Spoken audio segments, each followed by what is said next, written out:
Hello class. तो आज हम देखने जा रहे हैं मॉडर्न फिजिक्स पार्ट 2। ठीक है, तो यहाँ पे हम बेसिकली न्यूक्लियर फिजिक्स के क्वेश्चन सॉल्व करेंगे जो कि जेईई मेंस 2024 में पूछे गए हैं PYQS सेशन 1 और सेशन 2 दोनों के ही। चलिए शुरू करते हैं। Modern physics part 2 nuclear physics. ठीक है, न्यूक्लियर फिजिक्स के क्वेश्चन सॉल्व करेंगे यहाँ पे। चलिए आ जाते हैं क्वेश्चन नंबर फर्स्ट पे। क्या बोल रहा है? The atomic mass of the C6C12 is 12 unit, okay, and that of 6C13 is equal to 13 point this u, okay. The required energy to remove one neutron from this if the mass of neutron is this will be, ठीक है। तो इसको तोड़ेंगे तो कितनी energy हमें required होगी, ये हमसे पूछा गया है। तो निकाल लेते हैं। 6C13 ये कन्वर्ट होगा 6C12 प्लस 1 न्यूट्रॉन। तो हमें यहाँ पे एनर्जी देनी पड़ेगी, तो 1 न्यूट्रॉन। तो ये जो एनर्जी होगा वो हो जाएगा this plus this minus this, हाँ या ना। तो कितनी होगा बेटा, ये एनर्जी होगी कितनी? तो मास डिफेक्ट निकाल लेते हैं इंटू सी स्क्वायर। तो मास डिफेक्ट इन दोनों का कितना, 12 प्लस न्यूट्रॉन का कितना दे रखा है बेटा? न्यूट्रॉन का दे रखा है 1.00865। ये तो हो गया mass of product minus reactant का कितना बेटा? इसका दे रखा है कितना, 13.00334 इंटू 931.5 मेगा इलेक्ट्रॉन वोल्ट। क्योंकि हमें मेगा इलेक्ट्रॉन वोल्ट में चाहिए तो 931.5 से डायरेक्ट मल्टीप्लाई कर देंगे, या फिर delta M into C square भी कर सकते हैं, तो हमें जूल में मिलेगा। ऑप्शन चूंकि मेगा इलेक्ट्रॉन वोल्ट में दे रखे हैं तो हमें किससे मल्टीप्लाई करेंगे? 931.5 मेगा इलेक्ट्रॉन। सॉल्व करेंगे तो हमें जो ई की वैल्यू होगी वो हमें मिल जाएगी 4.95 मेगा इलेक्ट्रॉन वोल्ट। क्लियर? चलिए, so the answer will B fourth. Next question, explosive in hydrogen bomb is a mixture of 1s2 1s2 and 3Li6, okay, in some condensed form, okay, ठीक है। the chain reaction is, दो chain reaction during the explosion the energy released। तो explosion के time पे कितनी energy release हो रहा है हमसे ये पूछा गया है। तो क्यों ना हम इन दोनों रिएक्शन, अच्छा यहाँ पे आप एक चीज नोटिस करोगे, सब चीज दे रखा है। 1H2 का यहाँ पे 1H3 का मास नहीं दे रखा है, ठीक है। तो कैसे निकालेंगे? दोनों रिएक्शन को ऐड करेंगे। जब दोनों रिएक्शन को ऐड करेंगे तो इससे ये कट जाएगा। क्या ये बात समझ में आ रही है क्या? तो mass of reactant delta E is equal to, हमें डेल्टा ई निकालना है। तो रिएक्टेंट साइड और ये प्रोडक्ट साइड, रिएक्टेंट साइड कितना, एल आई यानी कि 6.01690, ठीक है। Delta M into C square energy मिल जाएगा बेटा, प्लस 1 न्यूट्रॉन का कितना, 1, अच्छा 1 न्यूट्रॉन से ये भी कट जाएगा। मजे की बात तो ये है, is equal two plus 1H2 का कितना दे रखा है, ये हो गया 1H2 ये रहा। 1H2 का कितना दे रखा है बेटा, 2.01471 माइनस, इधर का बात करें बेटा तो ये हो जाएगा 2He4। तो 2He4 का कितना दे रखा है, 4 टाइम्स, तो 4.00388, अच्छा प्लस 2He4 यानी कि 2 टाइम्स, तो इसका 2 times into whole delta M into 931.5 mega electron volt. तो हमें मिल जाएगा कि कितनी एनर्जी रिलीज होगी पूरे रिएक्शन में। देखो कितना simple, delta M into 931.5 mega electron volt. आप चाहो तो 931.5 मेगा इलेक्ट्रॉन वोल्ट की जगह पे delta M into C square भी कर सकते हो, लेकिन हमें चूंकि ऑप्शन में मेगा इलेक्ट्रॉन वोल्ट में ऑप्शन दिए गए हैं तो डायरेक्टली हम किससे मल्टीप्लाई करेंगे, 931.5 मेगा इलेक्ट्रॉन वोल्ट से। क्लियर? चलिए, तो इसको सॉल्व करेंगे तो हमें यहाँ से रिजल्ट मिल जाएगा, फर्स्ट ऑप्शन मिल जाएगा 22.22 mega electron volt. Clear? So simple question, ठीक है। हाँ बच्चे, इस क्वेश्चन में प्रॉब्लम क्यों आती है कि ये जो टर्म्स है ना इसको ऐड करना उनके लिए थोड़ा डिफिकल्ट हो जाता है, ठीक है। तो थोड़ी मेहनत आपको करनी पड़ेगी, कैलकुलेशन थोड़ी आपको करनी पड़ेगी। क्लियर? चलिए, बाकी क्वेश्चन में कॉन्सेप्ट क्या है, delta M into C square या फिर delta M into 931.5 mega electron volt, बस यही करना है, कुछ नहीं करना है। सारे क्वेश्चन में ऐसे ही करना है। In a nuclear fusion reaction in an isotope delta M, okay, of mass m, 3 similar daughter nuclei of the same mass are formed. The speed of the daughter nuclei in terms of the mass defect will be. तो mass defect delta M मतलब इतनी energy release होगी, तो energy release जो होगी वो हो जाएगी delta M into C square, हाँ है ना। और वो 3 सिमिलर डॉटर निकलाई, यानी कि एक मास था m, वो टूटा किसमें, m/3 m/3 m/3, हाँ है ना। तीन में टूटेगा, तीनों की स्पीड क्या होगी, सेम, क्योंकि तभी तो मोमेंटम कंजर्व रहेगा, हाँ है ना। तो ये जो भी एनर्जी होगी ये तीनों की काइनेटिक एनर्जी के फॉर्म में कन्वर्ट हो जाएगा, यानी कि 3 टाइम्स ऑफ एक की काइनेटिक एनर्जी हाफ m, यानी कि m/3 इंटू वेलोसिटी v का स्क्वायर। क्लियर, 3 से 3 कट गया, यहां से क्या आ जाएगा बेटा, 2 delta m into C square upon m is equal to V square. v की वैल्यू कितनी हो जाएगी, c बाहर निकालो तो c under root 2 delta m by लो, वेलोसिटी ऑफ आ जाएगा, तीनों की वेलोसिटी सेम होगी, इक्वल होगी, कितनी होगी, c into 2 delta under root 2 delta m by capital M। ठीक है, तो c into under root 2 delta यानी कि फोर्थ ऑप्शन। क्लियर, चलिए next question. The mass number of a nuclear having the radius equal to the half of the radius of the nuclear with mass number of 192। Okay, तो r is equal to होता है r0 a की power 1/3, ये होता है। अब ये बोल रहा है ना, the mass number of a nucleus having radius equal to half of the radius of the, तो इसका रेडियस मान लेता हूं r192 का r1 मान लेता हूं, r1 is equal to r0 a की पावर a यानी कि बेटा 192 की पावर 1/3, इसका रेडियस है r1/2 is equal to r0 a की पावर 1/3, दोनों को डिवाइड किया, कट गया कट गया कट गया कट गया, 2 इज इक्वल टू 192 की पावर 1/3 अपॉन a की पावर 1/3, दोनों तरफ पावर, दोनों तरफ क्यूब कर दिया, तो 8 is equal to 192 upon a की वैल्यू आ जाएगी 192 अपॉन 8, यानी कि ये कितना आ जाएगा बेटा, 8 2 बार 8 4 24। लो, कितना आसान क्वेश्चन था, रेडियस का फॉर्मूला यूज कर दिया है, रेडियस ऑफ न्यूक्लियाई। चलिए next question. From the statement given below, 4 statement दे रखा है, पूछ रहा है कि which of the followings are correct. पहला, the angular momentum of electron in the nth orbital integral maximum of pi, बिल्कुल सही बात है भाई, nh/2 pi. The nuclear forces do not obey the inverse square law, बिल्कुल सही बात है, nuclear forces inverse square law को ओबे नहीं करते हैं। Nuclear forces are spin dependent, बिल्कुल सही बात है, न्यूक्लियर फोर्स स्पिन पे डिपेंड करते हैं। Nuclear forces are central and charge independent, charge independent तो होते हैं लेकिन क्या हमेशा सेंट्रल फोर्स होते हैं क्या, नहीं, तो ये गलत हो गया। Stability of nucleus is inversely proportional to the value of packing fraction, बिल्कुल सही बात है, तो इसका आंसर क्या आ जाएगा, A B C and E, A B C and E, यानी कि फोर्थ ऑप्शन। क्लियर, आसान सवाल है, ठीक है, आपको बस ये रिजल्ट्स याद होने चाहिए। नेक्स्ट क्वेश्चन नंबर 5th के बाद question number 6, which of the following nuclear fraction correspond to the nuclear fission reaction between neutron okay and uranium isotopes.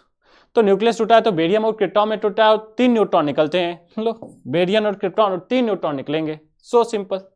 ठीक है, ये तो रिएक्शन आपको याद ही होनी चाहिए, ठीक है, यूरेनियम वाली रिएक्शन तो आपको याद ही, देखो रिएक्शन ही डायरेक्टली पूछ दिया है, बेरियम और क्रिप्टॉन में टूटता है और कितना न्यूट्रॉन निकलते हैं, 3 न्यूट्रॉन निकलते हैं, और ये 3 चेन रिएक्शन कंटिन्यू रहती है।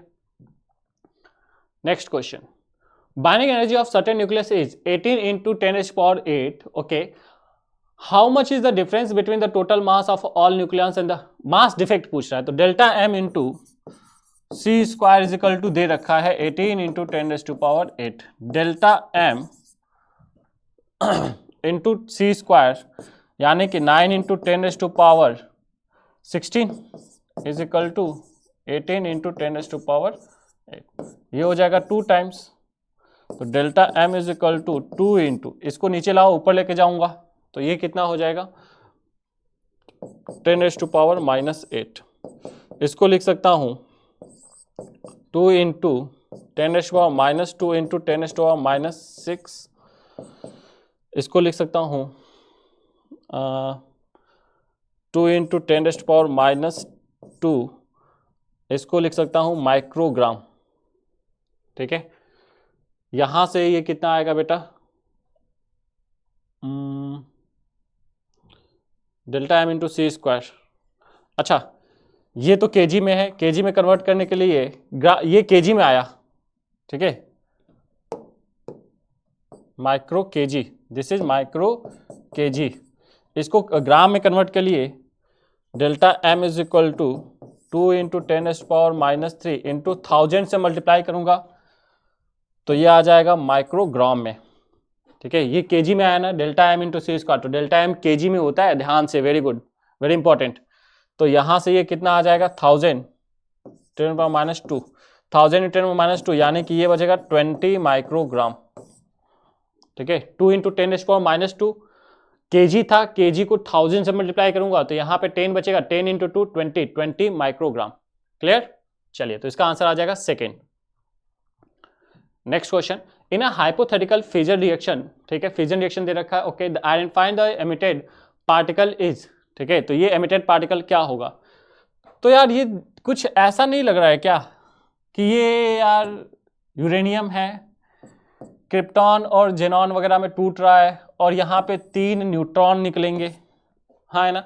आप देख सकते हो 56 और 36 92 के बराबर, 144 और 92, ठीक है, ये इन दोनों को ऐड करोगे तो ये 233 आएगा। मास 3, 236 में से 233 तो आ गया, तो 3 मास कम है, यानी कि 3 न्यूट्रॉन निकला होगा। बात समझ में आई क्या? तो कितने क्या निकलेगा? 3 आर। आर क्या होगा हमारा? R will be neutron. Clear? चलिए next, if m0 is the mass of isotope, ठीक है, ओके, बोरान दे रखा है, mp and mn are the masses of the proton and the neutron, then the binding energy binding energy कितना होगा? तो यार कितने प्रोटॉन्स हैं पहले तो ये बताओ। 5b12, तो 5 प्रोटॉन, तो मास ऑफ 5 प्रोटॉन प्लस कितने न्यूट्रॉन है? तो 12 माइनस 5 यानी कि 7, तो mass of 7 times mass of neutron, हाँ या ना, माइनस बोरान का मास कितना दे रखा है? तो वो m0 दे रखा है इंटू सी स्क्वायर। लो, इतनी होगी इसकी बाइंडिंग एनर्जी, हाँ है ना। इंडिविजुअल प्रोटॉन और न्यूट्रॉन का जो टोटल मास है माइनस न्यूक्लियस का कितना मास है इंटू सी स्क्वायर। तो इंडिविजुअल प्रोटॉन और न्यूट्रॉन का मास ऐड कर दिया, माइनस न्यूक्लियस का कितना मास है, तो उसने बोल रखा है m0 is the mass of the isotope B5B12, ठीक है, तो न्यूक्लियस का मास दे रखा है into C square. So simple, कौन सा आ जाएगा बेटा? So answer will be first. Clear? चलिए, बहुत ही आसान सवाल। Next, the energy equivalent to 1 gram of substance is, ठीक है, 1 ग्राम ऑफ सब्सटेंस के इक्विवेलेंट कितनी एनर्जी होती है? तो energy is equal to delta M into C square, तो 1 इंटू 10⁻³ पहले इसको केजी, 1 ग्राम को केजी में कन्वर्ट किया, इंटू सी स्क्वायर यानी कि 3 इंटू 10⁸ का स्क्वायर यानी कि 9 इंटू 10⁻16 जूल आएगा। लेकिन यहाँ पे तो इलेक्ट्रॉन वोल्ट में दे रखा है, कुछ नहीं, ई से डिवाइड कर दो, ई यानी कि 1.6 इंटू 10⁻⁻19, तो ये आ जाएगा किसमें बेटा? इलेक्ट्रॉन वोल्ट में आ जाएगा। क्या ये बात समझ में आ रही है क्या? Is it clear? इसको सॉल्व करेंगे तो ये देख रहे हो आप 35 मतलब 10⁻26 के ऑर्डर का कुछ आएगा। After solving it will be 5.6 into 10⁻26 mega electron volt आएगा कुछ। मेगा यानी कि 10⁻6, 10⁻6 इंटू 6 32, तो ये मल्टीप्लाई करो ना, 35 और ये 30 माइनस 3 जाएगा, 16 और 9 प्लस 19, 35 माइनस 3, तो ये 10⁻32 के ऑर्डर का आएगा और ये भी 10⁻32 के ऑर्डर का आ रहा है। Is it clear? चलिए, तो इसका आंसर कौन सा आ जाएगा बेटा? Fourth. Clear? 5.6 into 10⁻26 mega electron. आसान सवाल है ये भी। Next, a nucleus is at rest, disintegrate into 2 smaller nuclei with their masses in the ratio 2:1. After disintegration they will move this. तो देखो न्यूक्लियस पहले रेस्ट पे था, ठीक है, न्यूक्लियस एट रेस्ट, तो P इनिशियल क्या होगा बेटा? 0। अब बोल रहा है कि ये टूट गया, मास, ठीक है, इसका मास मान लिया m, तो ये 2:1 के पार्ट में टूट गया, तो इसका मास हो जाएगा 2m/3 और इस वाले पार्ट का मास हो जाएगा m/3। तो इसकी वेलोसिटी मान लो हो गई, इसकी वेलोसिटी हो गई v1 और इसकी वेलोसिटी हो गई v2। ठीक है, तो 2 इनिशियल मोमेंटम 0 है तो फाइनल भी 0 होना चाहिए, तो 2m/3 into v1 is equal to m/3 into v2। तो v1/v2 इज इक्वल टू यहां से क्या आ जाएगा 1/2। तो वेलोसिटीज का जो रेशियो होगा ना, ध्यान से, जिसका मास ज्यादा उसकी वेलोसिटी कम, जिसका मास ज्यादा 2m/3 तो इसकी वेलोसिटी कम है, तो v1/v2 कितना आना चाहिए 1:2। क्या ये बात समझ में आई क्या? तो वेलोसिटी का रेशियो 1:2 आएगा, अपोजिट डायरेक्शन में आएगा तभी तो मोमेंटम कैंसिल आउट होके 0 होंगे। बोलो हाँ या ना? चलिए, तो इसका आंसर आ जाएगा first. So simple. Next question number 11 के बाद 12, the energy released in the fusion of 2 kg of hydrogen deep in the sun is EH and the energy released in the fission of 2 kg of uranium is equal to EU. The ratio of EH upon EU, ठीक है, is approximately, तो इनका ratio क्या हो जाएगा? 2-2 kg अगर हम hydrogen ले और यूरेनियम ले और दोनों का फ्यूजन और फिजन रिएक्शन कराएं तो एनर्जी का रेशियो कितना होगा, ये हमसे पूछा गया है। क्या ये बात समझ में आ रही है क्या? तो पहले तो हाइड्रोजन वाला निकाल लेते हैं, ध्यान सुनो। पहले हम निकाल लेते हैं कि कितनी एनर्जी रिलीज होगी 2 kg ऑफ हाइड्रोजन। तो सबसे पहले तो मोल निकाल लेते हैं। तो देखो 2 kg यानी कि 2000 ग्राम डिवाइडेड बाई 4, क्योंकि 4 हाइड्रोजन मिलके, ठीक है, 4 हाइड्रोजन मिलके एक रिएक्शन करवा रहे हैं, तो 4 से डिवाइड किया, तो मास अपॉन मोलर मास, ये आ जाएगा number of moles. Number of moles को Na से मल्टीप्लाई किया तो नंबर ऑफ पार्टिकल्स इनटू एक में कितनी एनर्जी रिलीज हो रही है, एक रिएक्शन में एनर्जी जो रिलीज हो रही है वो रिलीज हो रही है 26.7। लो, तो ये होगा आपका EH। पहले मैंने क्या किया कि टोटल नंबर ऑफ रिएक्शंस कितने हो रहे हैं वो निकाल लिया। तो देखो 2000 ग्राम 2 kg यानी कि 2000 ग्राम डिवाइडेड बाई 4 कर दिया, यानी कि इतने नंबर ऑफ मोल्स आ जाएंगे, हाँ या ना? अच्छा, 4 से क्यों डिवाइड किया सर? हाइड्रोजन का एटॉमिक मास तो 1 होता है, हाँ या ना? तो 1 से डिवाइड कर दो, ठीक है, फिर 4 से डिवाइड करना पड़ेगा क्योंकि 4 हाइड्रोजन मिलकर एक रिएक्शन करवा रहे हैं ना। क्या ये बात समझ में आई क्या? तो इसलिए मैंने पहले ही 4 से डिवाइड कर दिया है। क्लियर? तो ये आ जाएगा EH मेगा इलेक्ट्रॉन वोल्ट में। सेकेंड वाले में EU कितना आएगा? तो ध्यान से 2000 डिवाइडेड बाई, एक यूरेनियम रिएक्शन करवा रहा है, ठीक है, 235, ध्यान से भाई, एक यूरेनियम रिएक्शन करवा रहा है तो डिवाइडेड बाई 235 इंटू Na, ये हो जाएंगे total number of reactions into एक रिएक्शन में कितनी एनर्जी रिलीज हो रही है। तो एक रिएक्शन में जो एनर्जी रिलीज हो रही है वो यहां पे हमें दे रखा है क्या, 200। हाँ, पर फ्यूजन रिएक्शन कितना दे रखा है 200, तो ये हो जाएगा 200। हमें EH अपॉन EU दोनों को डिवाइड कर दो, EH अपॉन EU दोनों को डिवाइड करेंगे तो हमें जो रेशियो मिलेगा वो अप्रॉक्स मिल जाएगा 7.62। बात समझ में आ रही है क्या? ये हमें रेशियो मिल जाएगा, यानी कि फ्यूजन वाले में एनर्जी ज्यादा रिलीज होती है। सेम अमाउंट ऑफ फ्यूजन कराओगे ना और सेम अमाउंट ऑफ फ्यूजन कराओगे तो फ्यूजन में ज्यादा एनर्जी मिलती है as compare to fusion. Clear? चलिए, तो इसका आंसर कौन सा आ जाएगा? इसका आंसर आ जाएगा third. Next question, in a nuclear fusion process a high mass of nuclei 236 with binding energy this, okay, dissociate into 2 middle nuclei, okay, having binding energy this, the energy released, तो जाहिर सी बात है binding energy बढ़ी है तो energy release होगी। कितनी release होगी? तो बाइंडिंग एनर्जी रिलीज निकालना है, ई रिलीज्ड, तो वो कैसे निकालेंगे? फाइनल बाइंडिंग एनर्जी, तो 118 इंटू 2 न्यूक्लियाई में टूट रहा है, फाइनल 8.6 प्लस एक और 2 मिडिल न्यूक्लियाई में टूट रहा है ना, 118 इंटू 8.6, ये हो गया final binding energy, minus initial binding energy कितना, तो 236 इंटू 7.6। क्या ये बात समझ में आई क्या? अच्छा, ये 236 1 ये मल्टीप्लाई कर लो तो ये हो जाएगा 236 इंटू 8.6 माइनस 236 इंटू 7.6, 236 को कॉमन ले लो, 8.6 माइनस 7.6 1 आएगा, तो ये आ जाएगा 236।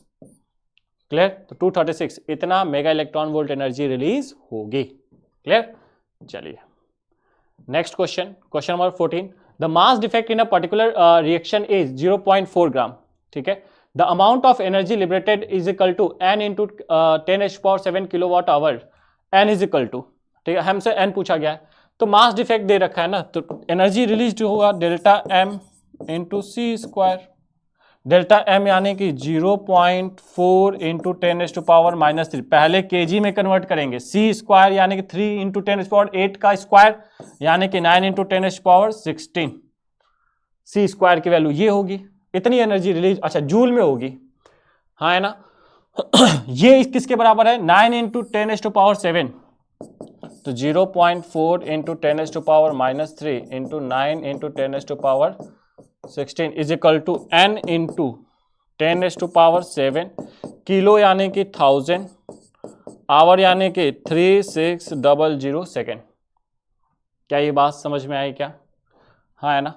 अब इसको हम सॉल्व करेंगे, ठीक है, तो सॉल्व करते हैं भाई, कितना आता है ये, 9 इंटू 0.3.6, ये आ जाएगा 3.6 इंटू 10⁻13, यहाँ से 1 2 7 और 3 10 और 12, तो ये कटेगा, तो यहाँ पे बचेगा 10, यहाँ पे क्या बचेगा बेटा, n इंटू 36, इसको 10 को मल्टीप्लाई करूंगा तो ये हो जाएगा 36 इज इक्वल टू 36n, तो n की वैल्यू हो जाएगी 36 से 36 कट गया, तो n की वैल्यू कितनी हो जाएगी, n की वैल्यू बचेगी 1, ठीक है, तो n की वैल्यू आ जाएगी 1। क्लियर? चलिए next question, question number 15, the nuclear has a mass of A1 and the volume V1, another nucleus has mass number A2 and volume V2, if the relation between the mass number is A2 is equal to 4A1, okay, volume V2 by V1, तो देखो volume निकालना है, तो volume जो होता है ना बेटा, ये होता है 4/3 पाई r3, वॉल्यूम की बात कर रहे हैं, तो volume is equal to 4/3 pi, radius क्या होता है, तो ये होता है r0 a की पावर 1/3, इसका क्यूब, तो ये हो जाएगा 4/3 पाई r0 क्यूब, r0 तो कांस्टेंट होता है, a की पावर 3 का क्यूब करूंगा तो ये हो जाएगा a, तो यहां से वॉल्यूम, ये सारी क्वांटिटी तो कांस्टेंट है, वॉल्यूम प्रोपोर्शनल हो गया a के मास नंबर के, ध्यान से, तो यहां से A2 बाई A1 की वैल्यू 4 है, तो ये A2, A किसके प्रोपोर्शनल होता है, यहां से वॉल्यूम प्रोपोर्शनल है A के, तो A भी कब किसके प्रोपोर्शनल, V के, तो V2 बाई V1 की वैल्यू कितनी आ जाएगी, V2 बाई V1 की वैल्यू भी 4 आ जाएगी। देखो कितना आसान है, हाँ है ना, तो V2 बाई V1 की वैल्यू पूछी है, तो ये वैल्यू कितनी आ जाएगी, 4, सो सिंपल। चलिए आगे बढ़ते हैं बेटा, next, the radius of this question 15 के बाद आते हैं 16, the radius of a nucleus of mass number 64 is 4.8 fermi, ठीक है, तो रेडियस दे रखा है बेटा 4.8 is equal to r0 a की पावर 64 की power 1/3, then the mass number of another nucleus having radius 4, तो 4 is equal to r0 a मान लिया a की पावर 1/3, हमें a निकालना है, डिवाइड कर दो बेटा, 1.2 इज इक्वल टू 64/a की पावर 1/3, यहां से 1.2 इज इक्वल टू 64 की पावर 1/3, तो 4 स्क्वायर 16 64, तो ये लिख सकता हूं 64 की पावर 1/3 क्या हो जाएगा बेटा, 4 डिवाइडेड बाई a की पावर 1/3, a की पावर 1/3 को इधर लेके गया इज इक्वल टू 4/1.2, इसको मल्टीप्लाई किया 10 से ऊपर नीचे, तो ये हो गया 40 डिवाइडेड बाई 12, 4 से काटा तो 10/3, तो a की power 1/3 is equal to 10/3, cube कर दिया दोनों तरफ, तो a इज इक्वल टू आ जाएगा 1000 डिवाइडेड बाई 27, 1000 डिवाइडेड बाई 27, तो इस 1000/x, तो x की वैल्यू कितनी हो जाएगी बेटा, x की वैल्यू हो जाएगी 27। क्लियर? चलिए next question, the disintegration energy Q for a nuclear fusion is equal to this, okay, mega electron volt. ठीक है, तो डिसइंटीग्रेशन एनर्जी निकाल लेते हैं। कितना निकालेंगे, कैसे निकालेंगे भाई? Delta Q is equal to 139.905 plus Z का कितना दे रखा है, प्लस जेड यानी कि 93.9063 प्लस न्यूट्रॉन का कितना दे रखा है 1.0086 माइनस यूरेनियम का कितना दे रखा है बेटा, तो 235.0439। ये आ गया delta M into 931.5 mega electron volt. क्या ये बात समझ में आई क्या? 931.5 मेगा इलेक्ट्रॉन वोल्ट, सॉरी इसने बोला है सी स्क्वायर की जगह पे 931.5 mega electron volt per unit लिखना है, तो इसकी जगह पे 931.5, ठीक है, 931 तक ही लेना है, क्योंकि इसने क्वेश्चन में ऑलरेडी बोल रखा है। अगर नहीं बोलता है तो हम exact value 931.5 mega electron volt से मल्टीप्लाई करेंगे। क्या ये बात समझ में आ रही क्या? इसको सॉल्व करेंगे तो हमें यहां से डेल्टा Q मिल जाएगा। क्लियर? डेल्टा Q कितना मिलेगा, तो डेल्टा Q की वैल्यू यहां से सॉल्व करने पे आ जाएगी 208। क्लियर? ठीक है, ज्यादा कुछ नहीं है इसमें, सिर्फ और सिर्फ कैलकुलेशन है। ठीक है, अब इसको ऐड करना थोड़ा सा आपके लिए डिफिकल्ट हो सकता है, क्योंकि ये डेसिमल के बाद कई डिजिट तक जा रहा है। क्लियर? चलिए next question number 18। 3 helium nuclei combine to form a carbon nucleus, okay, then the energy released in the reaction is, ठीक है, this much mega electron volt दे रखा है, तो निकाल लेते हैं। तो delta E release is equal to 3, ठीक है, 3 बोल रहा है, 3 हीलियम के, एक हीलियम का मास दे रखा है, तो 3 हीलियम का मास हो जाएगा 4.02603 इंटू 3 माइनस कार्बन में बदल रहा है, तो 12 मास ऑफ कार्बन, 12 का मास 12 यूनिट, हाँ या ना, तो इंटू 931, हाँ 931, 1 is equal to 931 mega electron volt upon C square, तो 931 से मल्टीप्लाई करना पड़ेगा, तो इसको 931 से हम मल्टीप्लाई कर देते हैं, तो इसको हम सॉल्व करेंगे तो ये कितना आएगा बेटा, it will be 7.27 approx 7.27 mega electron volt. ठीक है, ये आएगा। अब ये क्या बोल रहा है कि मेगा इलेक्ट्रॉन वोल्ट, अच्छा 7.27 जो भी आ रहा है वो 10⁻² के ऑर्डर का लिखना है, तो इसको मैं क्या लिख सकता हूं, इसको लिख सकता हूं 727 इंटू 10⁻² मेगा इलेक्ट्रॉन वोल्ट, तो 10⁻² मेगा इलेक्ट्रॉन वोल्ट उस ऑर्डर का लिख दिया मैंने। तो यहां पे इंटीजर कितना आ रहा है 726। क्या ये बात समझ में आ रही है क्या? So the value will be 726। Clear? 726। Next question, question number 19 क्या बोल, a star has 100% helium combustion, it start to convert 3, okay, 3 hydrogen मिलके एक कार्बन बनाते हैं। प्रीवियस वाला क्वेश्चन जैसा आया था ना, सिमिलर वैसा क्वेश्चन है। Why triple alpha process, okay ठीक है भाई, the mass of the star is equal to this much and generates energy at a rate of this, ठीक है, the rate of converting this helium to carbon is n into 10⁻42 second inverse, where n is, तो पूछ रहा है कि n कितना होगा। ठीक है, तो हमें बेसिकली क्या निकालना, rate of converting of this hydrogen, hydrogen किस रेट से कन्वर्ट हो रहा है वो निकालना है। तो क्यों ना हम ये निकाल लेते हैं कि ये कार्बन किस रेट से फॉर्म हो रहा है पहले, हाँ है ना, क्योंकि अच्छा हाइड्रोजन किस रेट से कंज्यूम होगा वो हमें निकालना है। तो 3 हाइड्रोजन मिलके एक कार्बन बना रहे हैं, तो हाइड्रोजन का जो रेट ऑफ कन्वर्जन होगा ना वो 3 टाइम्स होगा rate of formation of carbon. क्या ये बात समझ में आ रही है क्या? हाँ है ना। तो पहले तो एनर्जी निकाल लेते हैं, कितनी एनर्जी रिलीज होगी, तो delta Q is equal to 4 into, एक का मास कितना दे रखा है बेटा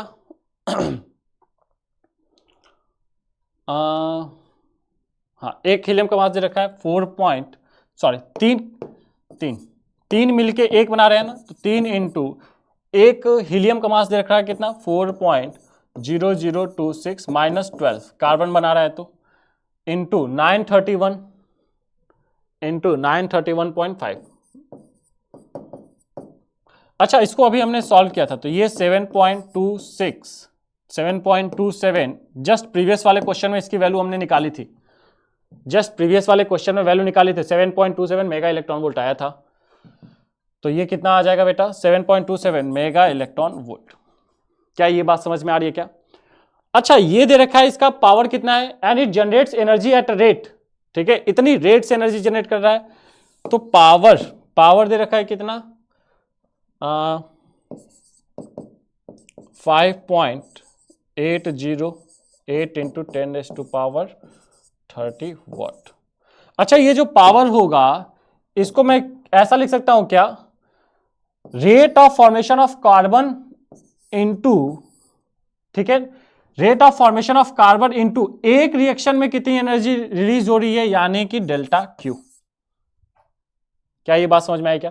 तो यहां से n की वैल्यू कितनी आ जाएगी, n की वैल्यू इसको डिवाइड कर दूंगा तो 5.808 into 10⁻30 divided by delta Q यानी कि 7.27 इंटू 10⁻6 इंटू इलेक्ट्रॉन की वैल्यू पुट कर लेता हूं तो 1.6 इंटू 10⁻⁻19।